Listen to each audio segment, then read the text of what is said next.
Добър вечер! Добре дошли в Дебър махала! Погледнете каква е красота!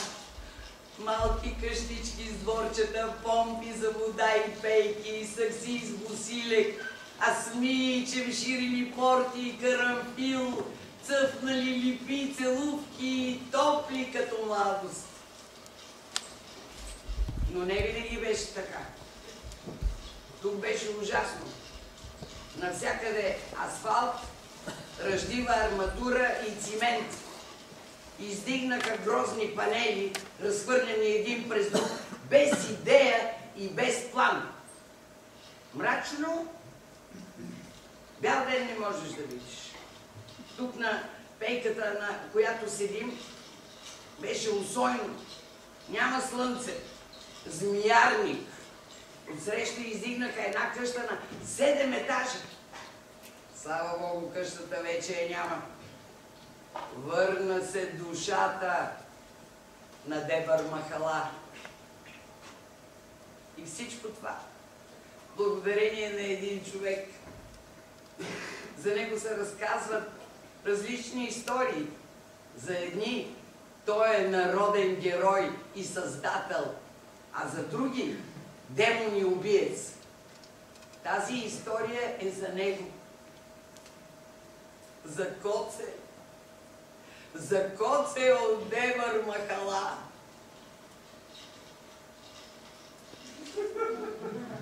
Няма ли да кажеш и ти нещо?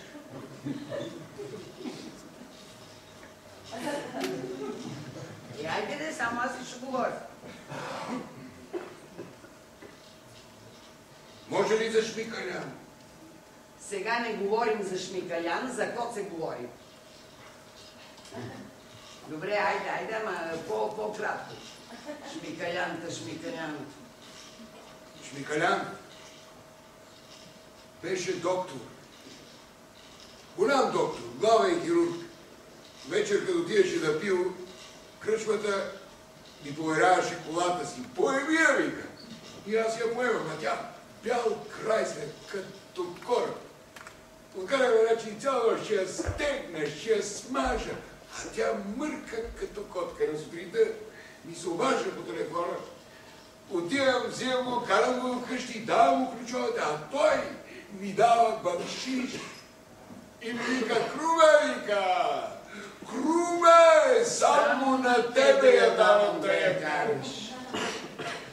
Много обичаше, голям човек, умрял от цироз.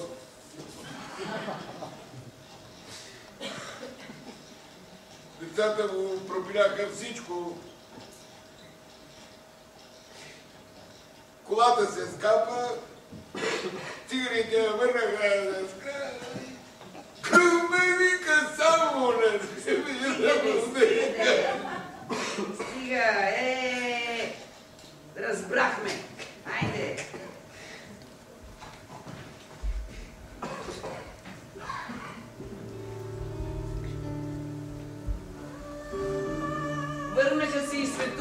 парка. Когато бяхме деца, имаше много светулки. После изчезнах. Нямаше ги цял век. А сега, ето, отново се върнаха. Всичко си стана така, както беше преди години. Както беше преди.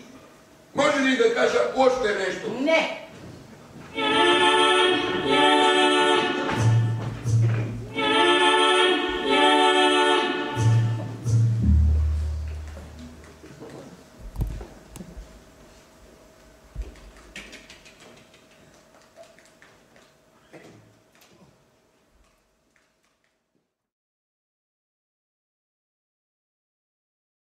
Така както си беше, червени плюшени кресла и позлатени колони. Плати пребогато на тези, които си бяха построили нови къщи, да отиват да си ги строят някъде другаде. Реставрира Дебър махала до най-малкия детайл, така както помнеше. От детството си събра историци, архитекти, фотографии, роднини, приятели, съседи, дърводелци. Вдигна от руините къщата на дядо си. На портата закачи подкова за късмет. На тавана качи съндъци. Намери плетен стол, зелен сифон за сода, халба за бира. Върнаха се малките къщички с дворчетата, помпите за вода и пейките, саксиите с босиле късмите, шимширените порти, цъфнали липи паркове, целувки топли като младост. Върна Коце душата на Дебър махала. И така трябваше да бъде.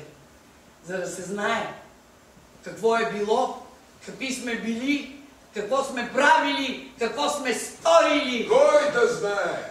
Бъдещите поколения, тези, които идват след нас. Ти пък откъде си сигурна, че те искат да знаят? И ще искат. Защо да не искат? Ами ако не искат? Ще искат и ще знаят и ще говорят за Коце като за герой. Кой Коце? И как кой Коце? Коце е демонът от Скопие. Коце е фантазия. Не бъди малодушен. Коце не съществува. Защото си безчувствен. Няма и Дебър махала. Как така да я няма? Нищо Ето няма. я. Нищо няма.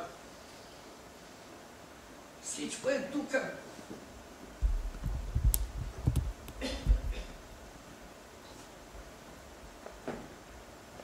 Това е за тебе.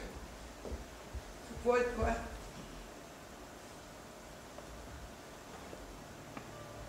Светулка.